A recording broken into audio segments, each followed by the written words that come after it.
अस्सलाम वालेकुम दोस्तों, आज के इस वीडियो में मैं बात करने वाला हूं इनहेरिटेंस के बारे में। तो बगैर टाइम ज़ाया किए चलिए शुरू करते हैं।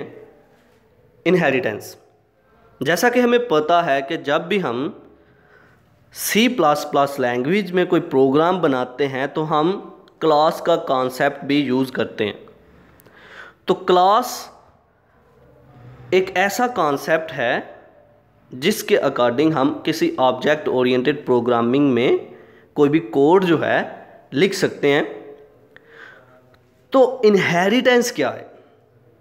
क्या हुआ कि हमने एक प्रोग्राम बनाया, उसमें एक क्लास बनाई, उस क्लास से हमने एक और क्लास बनाई। पहले से जो क्लास बनी हुई थी हमने एक और न्यू क्लास बनाई जिसको हमने नाम दिया इनहेरिटेंस का। एक ऐसा कॉन्सेप्ट जिसके अकॉर्डिंग पहले से बनी हुई क्लास से हम एक और क्लास बना रहे हैं, दैट इज़ कॉल्ड इनहेरिटेंस। जो न्यू क्लास बनेगी उसको हम कहते हैं ड्राइव्ड क्लास, और जो पहले से एग्जिस्ट कर रही होती है क्लास उसको हम बोलते हैं बेस क्लास। तो जो न्यू क्लास होती है वो हमारी पहले से बनी हुई क्लास के डाटा मेंबर्स को, मेंबर फंक्शंस को एक्सेस कर सकती है अगर हम चाहें तो चलिए इसको डायग्रामेटिकली देख लेते हैं और साथ इसके कॉन्सेप्ट को देख लेते हैं कि ये किस तरह से हम इनहेरिट करते हैं एक क्लास को दूसरी क्लास से। तो मान लो कि ये हमारी क्लास ए जो है ये पहले से बनी हुई क्लास है जिसे हम नाम देंगे बेस क्लास का, और दूसरी क्लास हमने बनाई क्लास बी जो कि बाद में बनी है और इसको हमने नाम दिया ड्राइव्ड क्लास का।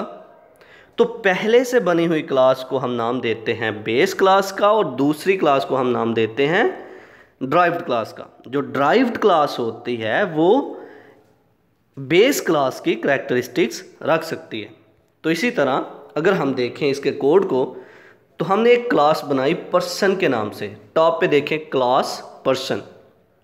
अब इसको हमने जब इनहेरिट करना है दूसरी क्लास के साथ तो दूसरी लाइन पे आ जाए जहाँ पर एरो, रेड एरो का निशान बना हुआ है, क्लास मैथ टीचर, ये दूसरी क्लास है। न्यू क्लास हमने बनाई क्लास मैथ टीचर। आगे हमने पब्लिक पर्सन लिखा। पब्लिक पर्सन इसलिए लिखा कि वो जो ऊपर हमने क्लास बनाई हुई है क्लास पर्सन के नाम से, इसको हमने इनहेरिट किया है न्यू क्लास के साथ।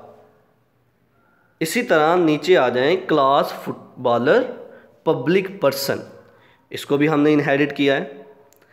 तो ये सिंटैक्स है हमारा किसी बेस क्लास को ड्राइव्ड क्लास के साथ इनहेरिट करने का, कि किस तरह से हम इनहेरिटेंस क्रिएट कर सकते हैं। तो इनहेरिटेंस क्या है? सिंपल और शॉर्ट वर्ड में हम कहें तो पहले से बनी हुई क्लास को न्यू क्लास के साथ इनहेरिट करना। पहले से बनी हुई एक क्लास है उससे एक और न्यू क्लास बनाना, दैट इज कॉल्ड इनहेरिटेंस। तो चलिए अब इसको लफ्जी तौर पर पढ़ते हैं। Inheritance is one of the key feature of object oriented programming in C++। Inheritance जो है ये एक बहुत ही इम्पॉर्टेंट फीचर है ऑब्जेक्ट ओरिएंटेड प्रोग्रामिंग लैंग्वेज का C++ में। Number 2, it allows user to create a new class. Derived class जिसे हम कहेंगे, ये यूज़र को, डेवलपर को अलो करता है कि हम न्यू क्लास बना सकते हैं फ्रॉम एन एग्जिस्टिंग क्लास, पहले से बनी हुई क्लास से। जो क्लास पहले से बनी होगी उससे हम न्यू क्लास क्रिएट कर सकते हैं। जो पहले से बनी होगी क्लास उसको हम बोलेंगे बेस क्लास, जो न्यू बनेगी उसे बोलेंगे derived class. Number 3, a class can be derived from more than one classes. एक क्लास जो है ड्राइव की जा सकती है मोर देन वन क्लासेस से, which means it can inherit data and functions from multiple base classes. इसका मतलब ये है जो ड्राइव्ड की है हमने क्लास, जो न्यू क्लास हमने बनाई है वो पहले से बनी हुई डिफरेंट क्लासेस के डाटा को, फंक्शंस को एक्सेस कर पाएगी। तो ये था आज का हमारा लेक्चर जिसमें हमने बात की इनहेरिटेंस के बारे में। तो आने वाली वीडियोज़ में हम बात करेंगे इसकी टाइप्स के बारे में। आई होप कि आपको मेरी ये वीडियो पसंद आई होगी। Like this video, share this video and comment below this video if you have any question. Thanks for watching. Subscribe focus group. अल्लाह हाफिज़।